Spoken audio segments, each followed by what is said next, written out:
네, 오늘은 회복의 지름길이라는 제목으로 함께 하나님 말씀을 나누기 원합니다. 어느 가정에 사춘기병에 걸린 중학교 2학년 아들이 아빠와 함께 있었습니다. 이 아빠는 거실 소파에 누워서 TV를 보고 있었고요. 아들은 자기 방에서 공부하고 있었습니다. 그런데 갑자기 아들이 아빠에게 이야기합니다. 아빠, 물 좀 갖다 주세요. 그러자 아빠가 이야기합니다. 야, 네가 떠먹어라. 잠시 후에 아들이 또 이야기하는 겁니다. 아빠, 물 좀 갖다 주세요. 아빠가 또 살짝 열이 받아서 야, 네가 떠먹어라. 근데 아들이 또 이야기하는 겁니다. 아빠, 물 좀 갖다 주세요. 야, 네가 떠먹어. 너 한 번만 더 이야기하면 혼날 줄 알아. 그랬더니 아들이 그러는 아빠, 저 혼내러 오실 때 물 좀 갖다 주세요. 여러분, 이 사춘기 시기를 질풍노도의 시기라고 이야기합니다.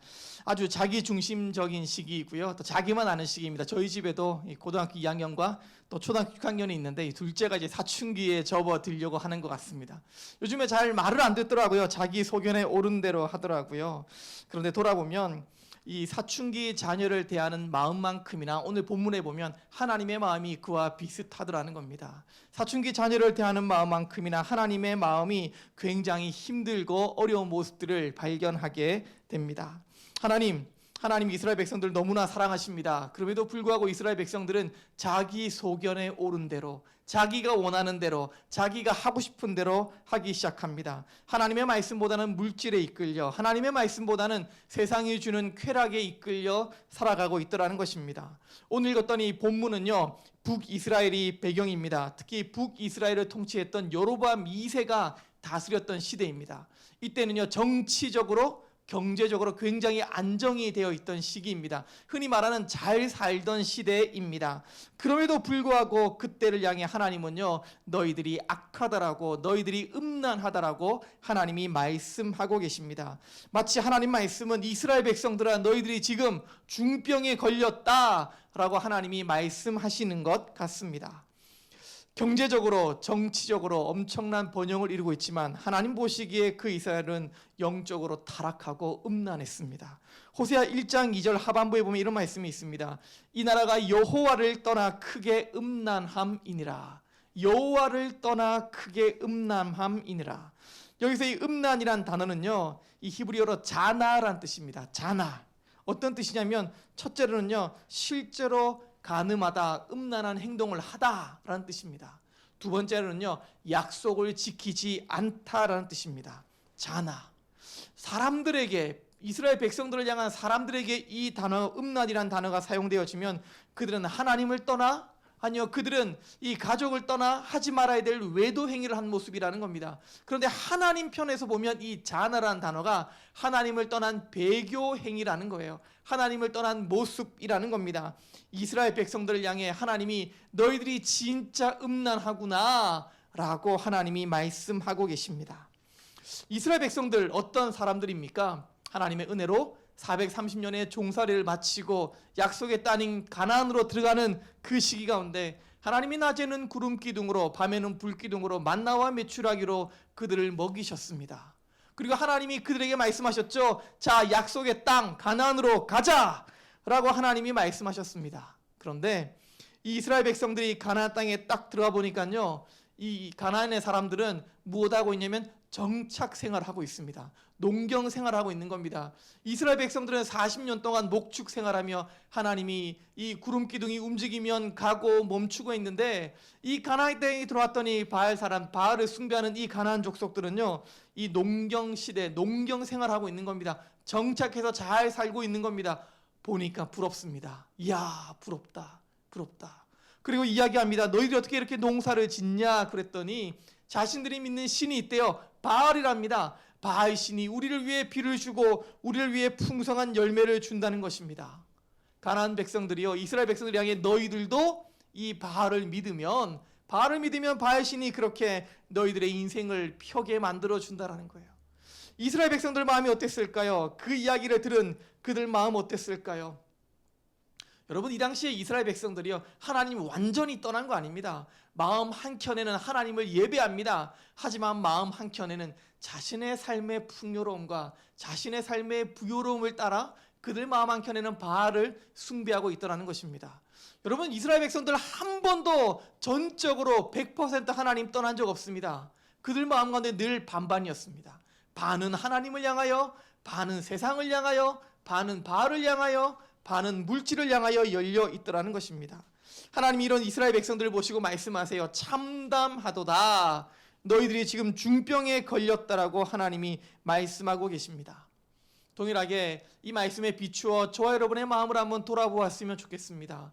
저와 여러분의 마음은 어떠십니까? 온전히 하나님으로 충만하게 채워져 있으십니까? 아니면 마음 한켠에는 하나님이 있지만 여전히 또 다른 마음 한켠은 세상을 향해 내어주고 있지 않습니까? 때로는 물질과 내 소견에 옳은 것을 추구하며 내어주고 있지는 않습니까? 오늘의 이 말씀이 저와 여러분의 삶의 반면교사 삼아 우리의 모습을 돌아보았으면 좋겠습니다. 하나님 이렇게 마치 영적 사각지대, 영적 불감증에 걸려있는 이스라엘 백성들을 향해 하나님이 이렇게 말씀하세요.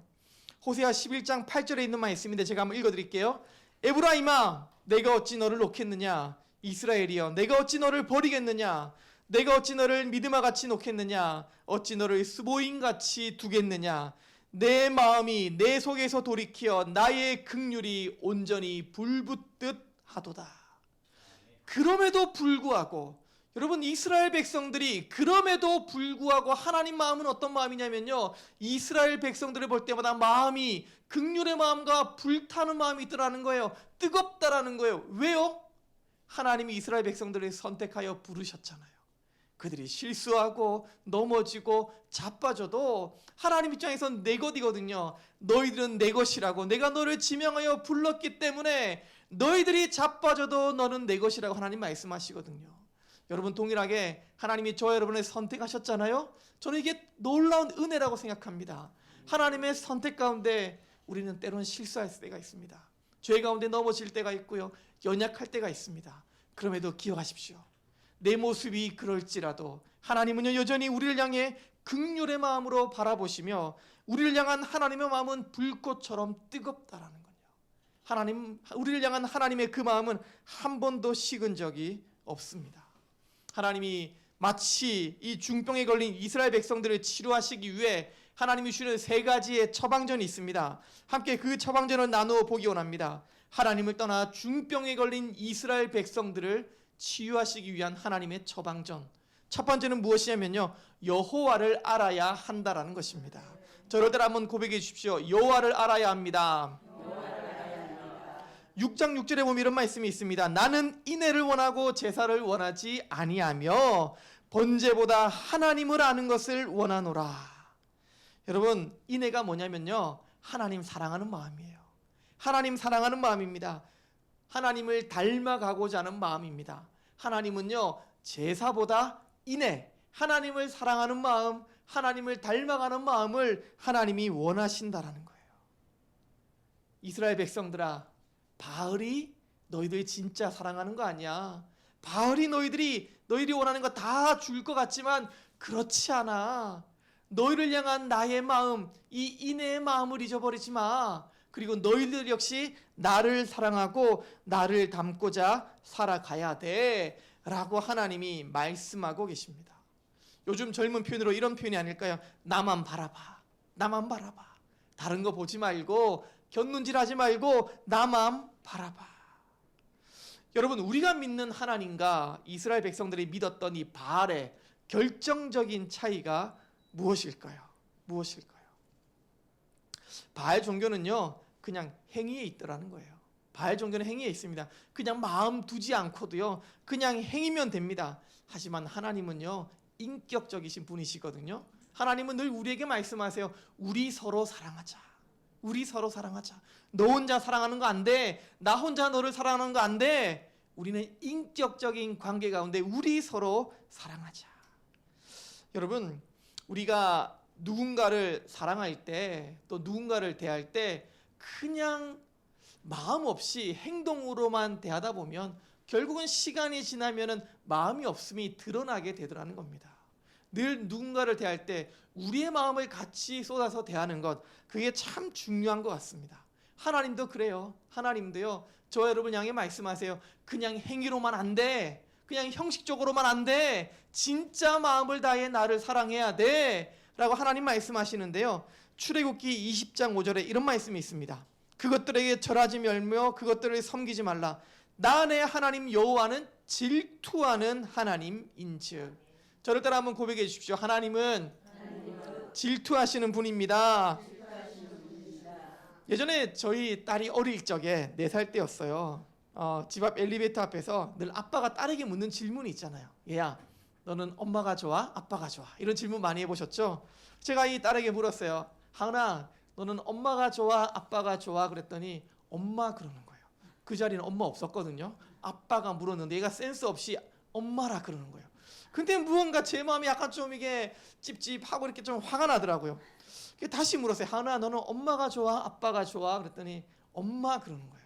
근데 제가 뭘 하냐면요, 얘가 젤리를 진짜 좋아하는 걸 알아요. 그래서 제가 다시 물었어요. 하은아, 너는 젤리가 좋아? 엄마가 좋아? 그랬더니 젤리 그러는 거예요. 근데 왠지 제 마음에 시원함이 있더라고요. 시원함이 있더라고요. 여러분, 부모도 딸에게 물었을 때에 딸의 그 대답 앞에 질투하는 모습이 있다면, 우리를 선택하시고 사랑하신 하나님 역시 하나님 마음에 질투하는 마음이 있으세요. 네, 우리가 하나님 말고 내가 더 사랑하고 내가 더 좋아하고 내가 더 의지하는 무언가가 있다면 하나님 분명히 질투하실 거예요. 하나님을 알아야 돼요. 어떤 걸요? 하나님이 우리를 너무나 사랑하시는 그 하나님의 마음, 그 마음을 알 때 우리는 다시 하나님을 향해 나아갈 수 있게 되더라는 겁니다. 내 마음은 온전히 하나님을 사랑하지 못할지라도 하나님은 온전히 저 여러분을 사랑하시는 분이신 것을 잊지 마시길 주님의 이름으로 축복합니다. 두 번째는요, 이 하나님을 알았다면 이제는 여호와께로, 하나님께로 돌아갈 수 있어야 됩니다. 6장 1절에 있는 말씀 제가 한번 읽어드릴게요. 오라 우리가 여호와께로 돌아가자. 여호와께서 우리를 찢으셨으나 도로 낫게 하실 것이요 우리를 치셨으나 싸매어 주실 것임이라. 여호와께로 돌아가자. 호세아는요, 이 하나님의 마음을 다급하게 이야기하고 있습니다. 여호와께로 돌아가야 합니다. 여러분, 이 말에는 무엇이냐면요, 여러분, 바알이 주는 쾌락은 잠시입니다. 여러분, 바알이 주는 물질은, 기쁨은 잠시뿐입니다. 시간과 상황과 환경 지나면 다시 잃어버립니다. 그러니 온전히 우리를 사랑하는 여호와께로 돌아갑시다 라고 이야기하고 있습니다. 여러분, 저 여러분이 여호와께로 돌아가면 기록된 말씀처럼 하나님이 우리를 회복시키시고 하나님이 우리를 싸매어 주시고 우리에게 다시금 독수리 날개쳐 올라가듯 새 힘을 주실 줄 믿습니다. 한번 돌아보십시오. 혹시 지금 여러분의 마음 가운데 하나님을 조금 멀리 떨어져 있는 마음이 있지 않는지, 혹시 내가 아닌 척 하고 있지만 질투하시는 하나님이 나를 보실 때 내 마음에 하나님과 멀어져 있는 부분이 있지 않는지 한번 돌아보시길 주님의 이름으로 축복합니다. 누가복음 15장에 보면요, 돌아온 탕자의 비유가 있습니다. 네, 한 집에 아들과 이 아들 2명이 있습니다. 첫째 아들과 둘째 아들. 그런데 이 둘째 아들이요, 무슨 이유인지 모르겠습니다. 아버지에게 이야기합니다. 아버지, 저에게 줄 유산, 분깃을 미리 저에게 주십시오라고 이야기합니다. 여러분, 이 고대 근동 사회에서요, 아버지가 살아계신데 아버지의 분깃, 유산을 미리 땡겨 달라고 하는 건 어떤 의미가 있냐면, 아버지가 살아있지만 나는 이제 아버지를 죽은 사람 취급하겠습니다 라는 뜻이 있대요. 네, 이 둘째 아들이 아버지를 죽은 사람 취급하며 아버지에게 유산을 미리 달라 그럽니다. 근데 이 아버지가 바보인지 모르겠습니다. 네, 그때는 화를 내야죠. 네, 화를 내야 됩니다. 그런데 아버지의 유산의 반을 이 둘째 아들에게 나누어 줍니다. 아들은 아버지를 떠나면 잘 살 줄 알았습니다. 아버지를 떠나면 잘 살고 풍요하고 부유할 줄 알았습니다. 하지만 그것도 잠시였습니다. 가지고 있는 물질이 다 떨어지자 그는 그의 삶의 어려움을 경험하기 시작합니다. 돼지 쥐염 열매, 돼지가 먹는 그 쥐염 열매도 먹지 못하는 상황들이 됩니다. 힘들고 어렵죠. 자신의 삶을 자포자기합니다. 그런데요, 누가복음 15장 20절에 보면 이런 말씀이 있어요. 이에 일어나서 아버지께로 돌아가니라. 둘째 아들이 아버지께로 돌아가기로 결심합니다. 자기에게 무언가 넉넉히 있을 때는 아버지를 잃어버렸다가 고난과 어려움 가운데 그가 무엇을 생각하냐면요, 맞아. 내가 이 고난을 겪어보니까 그동안 알지 못했던 아버지의 사랑이 얼마나 큰지 느껴지네 라는 걸 깨닫기 시작합니다. 그리고요 이 아들이요 아버지 집으로 돌아가기로 결단합니다. 여러분, 이 둘째 아들이 아버지 집으로 돌아왔을 때 아버지가 보인 행동은 무엇입니까? 이 아들을 안아주는 겁니다. 가락지를 끼워주며 아들의 권위를 다시 세워주고 신을 신겨주며 의복을 챙겨줍니다. 그래, 네가 그렇게 했음에도 불구하고 너는 내 아들이야 라고 아버지가 이 아들의 권위를 세워줍니다. 여러분, 저 여러분의 마음 가운데 아버지께로 돌아가기 위해 날마다 발버둥 치시길 주님의 이름으로 축복합니다. 아멘. 오늘도 제가 차를 운전하고 오는데요, 이 내비게이션을 이제 입력하고 오는데 약간 좀 경로를 잘못 갔어요. 지금 이 시간대는 이 길로 가면 더 빠를 것 같더라고요. 그래서 그 길로 갔더니 내비게이션에 있는 한 여성분이 이렇게 이야기하더라고요. 경로를 이탈했습니다. 네, 경로를 이탈했습니다. 여러분, 저 여러분의 삶 가운데 하나님이 우리를 향해 경로를 이탈했다라고 이야기하시는 음성을 잘 들으시길 주님의 이름으로 축복합니다. 여러분, 우리는 그 음성을 들을 수 있어야 돼요. 때로는 진짜 무서운 게 뭔지 아세요? 내가 경로를 이탈하여 잘못 가고 있음에도 불구하고 그 누구도 내게 경로를 이탈했다고 이야기해 주지 않는 것, 이게 잘 되는 게 아니고 이게 얼마나 무서운 건지 모릅니다. 잘못 가고 있는데 누구도 잘못 가고 있다라고 이야기해 주지 않는 것, 여러분, 이것이 참 무서운 것입니다. 그런데 하나님은요, 저 여러분의 마음 가운데 늘 말씀하실 때가 있어요.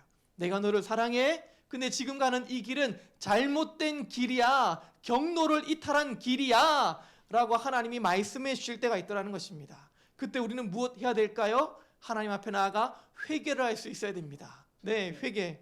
요즘에 청소년들이 참 싫어하는 단어가 회개랍니다. 회개라는 단어래요. 회개. 여러분, 회개가 무엇이냐면요, 하나님 앞에 나아가 내 마음을 통회하고 자복하는 겁니다.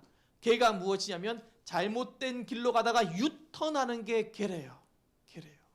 근데 오늘날 그리스도인들이 그 능력과 힘을 많이 잃어버린 이유 중에 하나가 혹시 하나님 앞에 회는 하고 있지만 개를 하고 있지 않기 때문은 아닐까요? 하나님이 내 마음 가운데 경로를 이탈했다고 말씀하실 때 맞아요 하나님 제가 잘못했네요 라고 회는 하고 있지만 정작 그것이 떠나기 싫어서, 그것이 주는 쾌락이 아까워서, 그것이 주는 무언가 때문에 유턴하여 돌아서지 못하는, 개를 하지 못하고 있는 우리의 모습은 있지 않을까요? 네, 하나님 말씀하세요. 회개하고 돌아오라고요. 회개하고 돌아오면 내가 다 너를 품고 너의 있는 모습 그대로 다 받아주겠다라고요. 여러분, 우리의 마음 가운데 회로 그치는 것이 아니라 회개의 자리로 나가시길 주님의 이름으로 축복합니다. 세 번째는요, 이렇게 돌아섰다면 이제는 여호와 앞에서 살아야 합니다. 6절 이제 보니 이런 말씀이 있습니다. 여호와께서 이틀 후에 우리를 살리시며 셋째 날에 우리를 일으키시리니 우리가 그의 앞에서 살리라. 이틀 후에, 그리고 셋째 날, 이건요 빠른 시를 이야기하고 있습니다. 빠른 시일, 우리가 하나님 앞에 회개하고 돌아서면 하나님이 기다리셨다가 아니면 조금 더 지켜보셨다가 아니라 빠른 시일 내에 하나님이 우리를 다시금 안아주시고 용서해 주신다라는 거예요. 빠른 시일 내에 우리를 품으시고 빠른 시일 내에 우리를 살리시겠다라는 겁니다. 왜냐하면요, 우리는 하나님의 백성이기 때문에 그렇습니다. 하나님 우리를 선택하셨고 우리를 부르셨기 때문에 우리가 회개하고 돌아서면 하나님은 빠른 시일 내에 다시금 우리를 안아주시고 회복시켜 주십니다. 여러분이 호세아를 읽다 보면요, 우리가 잊지 말아야 될 놀라운 장면이 하나가 있습니다. 호세아 3장 2절에 보면 이런 말씀이 있습니다. 내가 은 15개와 보리 한 호멜 반으로 나를 위하여 그를 사고라는 말씀이 있어요. 여러분, 이 말씀이 뭐냐면요, 이 고멜이 호세아로 인하여 새로운 삶을 시작했지만 여전히 그의 옛 삶을 버리지 못하고 돌아가잖아요. 돌아갑니다. 이때 호세아가 가서 이 고멜을 삽니다. 은 15개와 보리 한 호멜 반으로 이 고멜을 사옵니다. 그런데 은 15개, 자 15를 기억하시고요. 보리 한 호멜 반, 이 호멜이라는 단어가 중량인데 어떤 중량이냐면 말, 나귀에 실을 수 있는 중량이래요. 호멜 한 호멜 반, 보리 한 호멜 반의 무게는 얼만큼 되냐면요, 약 330리터 정도 되고요. 말 한 마리에 가득히 실을 만한 분량이래요. 그리고 보니까요, 보리 호멜 이 한 호멜 반의 값이 얼마나 되냐면 은 15개라는 거예요. 즉 은 15개 더하기 은 15개, 은 30개로 호세아가 고멜을 사옵니다. 여러분 혹시 느껴지는 부분이 있지 않으세요? 생각나는 부분이 있지 않으세요? 주님이 은 몇 개에 팔리셨죠? 은 30개에 팔리셨죠. 네, 주님이 저와 여러분의 죄를 대신해 십자가를 지시기 전 주님이 은 30개에 팔리셨어요. 그리고 주님은요, 저와 여러분의 모든 죄를 대신해 십자가에 달려 돌아가시고 우리를 살리셨습니다. 여러분, 우리 마음 가운데 기억해야 될 부분이 있습니다. 무엇이냐면요, 주님이 나를 위해 은 30개의 값을 지불하시고 사셨다면 이제 나는 어떻게 살아야 하는가에 대한 질문입니다. 나는 어떻게 살아야 되는가? 주님이 값을 지불하고 대신하여 나를 사셨으니 이제 나는 내 것이 아니라 주님 거라는 겁니다. 여러분, 이 마이크는 얼마 정도 할까요? 네, 얼마 정도 할까요? 이 제 나이 적거네요. 한 100만 원 할 겁니다. 예, 네, 100만 원 정도 할 겁니다. 네, 이 100만 원의 마이크를 제가 100만 원 주고 샀으니까 이 마이크는 누구 겁니까? 네, 제 겁니다. 제 겁니다. 그렇죠? 제 겁니다. 동일하게 예수님이 십자가를 통하여 저 여러분을 사셨어요. 그럼 여러분은 이제 누구 겁니까? 예수님 겁니다. 예수님 거예요. 누가 여러분에게 당신은 얼마짜리십니까? 물으신다면 네, 저는 예수님 짤입니다 라고 이야기하실 수 있어야 되지 않을까요? 이제 우리가요, 주님이 나를 그렇게 사셨으니 나는 이제 누구를 위해 살아야 되냐면 주님을 위하여, 하나님을 위하여 살아갈 수 있어야 한다라는 것입니다. 하나님이 호세아를 통하여 이스라엘 백성들에게 말씀하세요. 내게로 돌아와라. 내가 너희를 회복하겠다. 그리고 다시 회복된 너희는 이제부터 나를 위하여 살아야 돼 라고 주님이 말씀하고 계십니다. 저 여러분의 마음 가운데 주님을 위하여 살겠노라고, 주님을 위하여 살아겠노라고 다짐하시며 그 다짐이 결코 바뀌지 않으시길 주님의 이름으로 축복합니다. 아멘. 여러분, 회복의 지름길이 뭐라고요? 다시금 하나님께로 돌아가십시오. 나를 너무나 사랑하시는 하나님께로 돌아가십시오. 그리고 그 하나님을 향하여 내 마음을 통회하며 회개하십시오. 그리고 다시금 나를 살리시는 그 하나님의 은혜 붙잡고 날마다 살아가십시오. 근데 어떤 분은 이런 분이 계시더라고요. 목사님, 그게 잘 안 됩니다. 이 자리를 떠나고 집에 가면 왜 또 내가 내 안에서 이렇게 불쑥불쑥 올라오는지 모릅니다. 네, 그러실 수 있습니다. 그래서 우리는 날마다 죽어야 되지 않을까요? 네, 바울의 고백처럼 나는 날마다 죽노라. 주님, 어제의 나로 오늘 살아가지 않게 하시고 오늘의 나로 살아갈 수 있게 도와주십시오. 어제의 은혜는 어제의 은혜로, 오늘의 은혜는 오늘의 은혜로 살아갈 수 있게 도와주시고 매 순간마다 주님 독수리 날개쳐 올라가듯 내게 새 힘을 허락하여 주시며 그 힘 가지고 살아갈 수 있게 도와주십시오라고 구하는 저 여러분 되시길 주님의 이름으로 축복합니다.